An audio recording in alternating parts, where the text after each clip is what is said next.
Welcome to TC24 TV. నేను మీ దివ్య. ధర్మసాగర్ మండల party కార్యాలయంలో ఏర్పాటు చేసిన పత్రికా సమావేశంలో ధర్మసాగర్ మండల పార్టీ అధ్యక్షుడు గుర్రపు రాజేంద్ర ప్రసాద్ మాట్లాడుతూ కడియం శ్రీహరి దళిత ద్రోహి అని, గత 10 సంవత్సరాలలో కాంగ్రెస్ పార్టీపై మండిపడ్డ కడియం శ్రీహరి కాంగ్రెస్ పార్టీ అధికారంలోకి రాగానే తన కుటుంబం స్వలాభం కోసం బీఆర్ఎస్ పార్టీలో ఎంపీ టికెట్ తన కుమార్తెకు కేటాయించినా కూడా బీఆర్ఎస్ ఎంపీ టికెట్కి రాజీనామా చేసి ఓటమి భయంతో అధికారంలో ఉన్న కాంగ్రెస్ పార్టీలో చేరతా అనడంపై తీవ్రంగా ఖండిస్తున్నామని అన్నారు.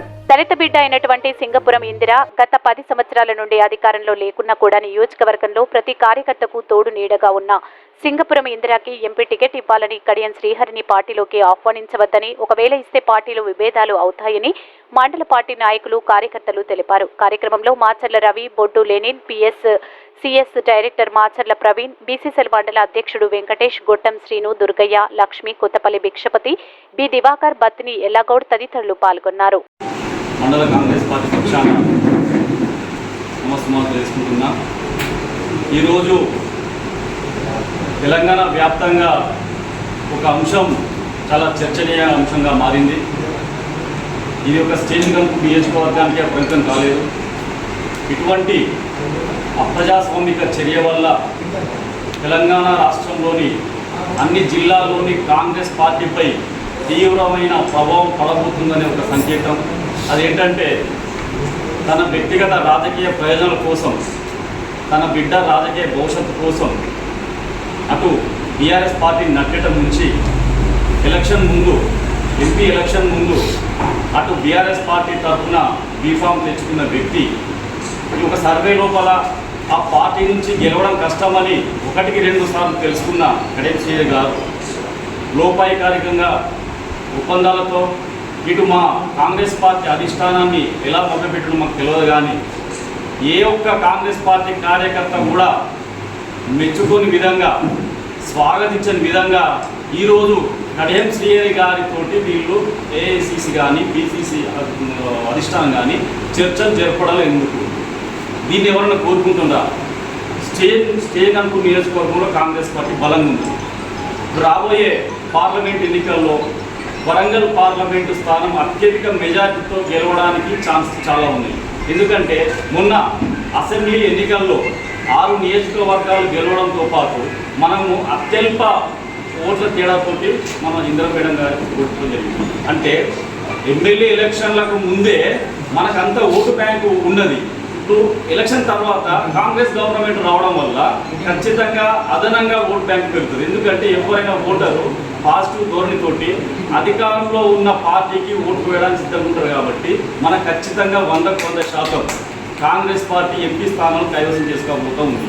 మరి అటువంటి సందర్భంలో కూడా ఆయన రాజకీయ జీవితంలో 30 సంవత్సరాల నుండి ఏ రాజకీయ పార్టీతోటి సిద్ధాంత పరంగా విభేదిస్తూ ఆయన రాజకీయం మొత్తం కాంగ్రెస్ పార్టీని దూషించుకుంటూ, తిట్టుకుంటూ అట్టి కాంగ్రెస్ పార్టీలోని కార్యకర్తలను, నాయకులను కేసుల పరంగా కానీ జైలుకు పోయిన సందర్భాలు. అంటే ఆయనకు కాంగ్రెస్ పార్టీ మీద ఎప్పుడూ ఒక మంచి అభిప్రాయం లేదు. అటువంటి వ్యక్తి ఇప్పుడు కాంగ్రెస్ పార్టీలోకి రావడం ఎందుకు?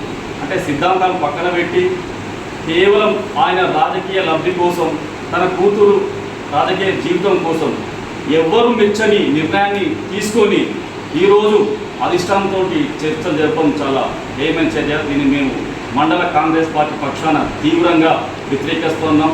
ఇంకొక మాట, రేవంత్ రెడ్డి గారు సీఎం కాకముందు ఈ పార్టీ ఫిరాయింపులను, ఒక పార్టీలో గెలిచిన అభ్యర్థులను వేరే పార్టీలోకి తీసుకున్నప్పుడు అతను ఏ రకంగా స్పందించింది? ఆనాడు కేసీఆర్ను తీవ్ర పదజాలంతో దూషించిన రేవంత్ రెడ్డి గారు అదే పందాను మనకు ఎందుకు ఎంచుకున్నారు? ఆ పందా వల్ల నష్టపోయేది మన కార్యకర్తలు కదా.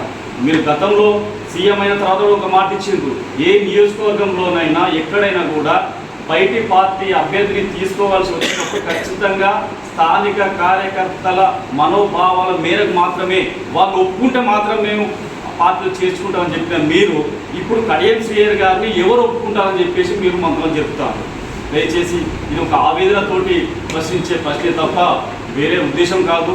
ఎందుకంటే గతం 10 సంవత్సరాల నుండి అధికారంలో లేకున్నప్పటికీ కూడా చిన్న స్థాయి కార్యకర్త పని పాట వదులుకొని ఖచ్చితంగా ఏదో రోజు కాంగ్రెస్ పార్టీ అధికారంలోకి వస్తున్న ఆశతోటి కష్టపడి ప్రతి మీటింగ్కు, ప్రతి సభకు, ప్రతి ర్యాలీకి మీరు ఇచ్చిన అధిష్టానము పిసిసి ఏ మీటింగ్కు కాన్ఫర్ చేసినా ఇంట్లో పనులు వదిలిపెట్టుకొని, వ్యాపారాలు వదిలిపెట్టుకొని కింది స్థాయి కార్యకర్తలు మర్చిపోతారు.